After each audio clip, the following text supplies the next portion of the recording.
Comparative study of religions. If I found myself entirely absorbed in the service of the community, the reason behind it was my desire for self realization. I had made the religion of service my own as I felt that God could be realized only through service. And service for me was the service of India because it came to me without my seeking because I had an aptitude for it. I had gone to South Africa for travel, for finding an escape from Kathiawad intrigues and for gaining my own livelihood. But as I have said, I found myself in search of God and striving for self realization. Christian friends had whetted my appetite for knowledge, which had become almost insatiable, and they would not leave me in peace even if I desired to be indifferent. In Durban, Mr. Spencer Walton, the head of the South Africa General Mission, found me out.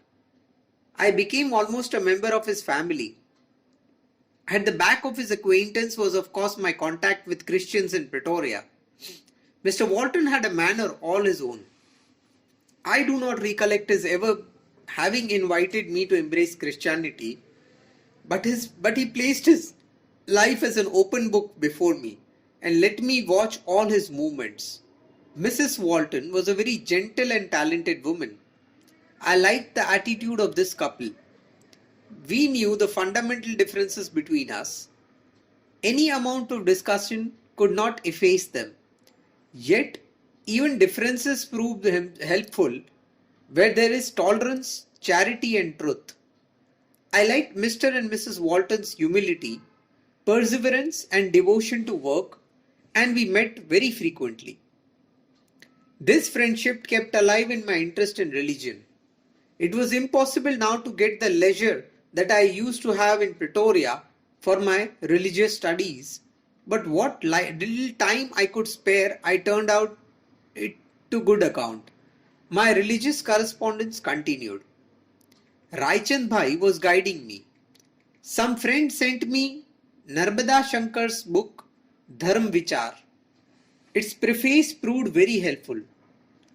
I had heard about the bohemian way in which the poet had lived, and a description in the preface of the revolution effected in his life by his religious studies captivated me. I came to like the book and read it over cover to cover with attention. I read with interest Max Muller's book India, What Can It Teach Us? And the translation of the Upanishads published by the Theosophical Society. All this enhanced my regard for Hinduism, and its beauties began to grow upon me. It did not, however, prejudice me against other religions.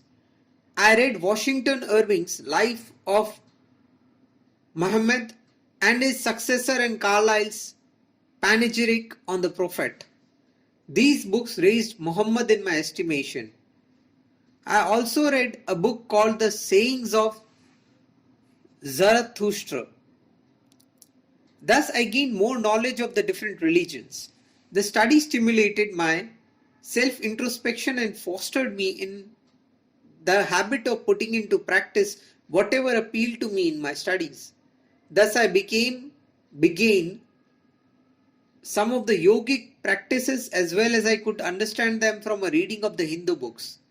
But I could not get on very far and decided to follow them with the help of some expert when I returned to India. The desire has been never fulfilled. I made too an intensive study of the Tolstoy's books. The Gospel in Brief, What to Do, and other books made a deep impression on me. I began to realize more and more the infinite possibilities of universal love. About the same time, I came in contact with another Christian family. At their suggestion, I attended the Wesleyan Church every Sunday. For these days, I also had the standing invitation to dinner. The church did not make a favorable impression on me. The sermons seemed to be uninspiring. The congregation did not strike me as being particularly religious. They were not an assembly of devout souls. They appeared rather to be worldly minded people going to church for recreation and in conformity to custom. Here at times I would involuntarily doze. I was ashamed, but some of my neighbors who were in no better case lightened the shame. I could not go on long like this and soon gave up attending the service. My connection with the family I used to visit every Sunday was abruptly broken. In fact, it may be said that I was warned to visit it no more. It happened thus. My hostess was a good and simple woman, but somewhat narrow minded. We always discussed religious subjects. It was then rereading Arnold's Light of Asia. Once we began to compare the life of Jesus with that of Buddha. Look at Gautam's compassion, said I. It was not confined to mankind, it was extended to all living beings.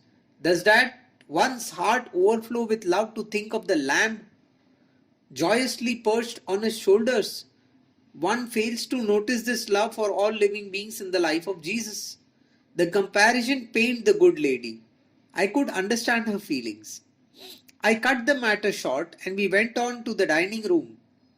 Her son, a cherub aged scarcely 5 years, was also with us.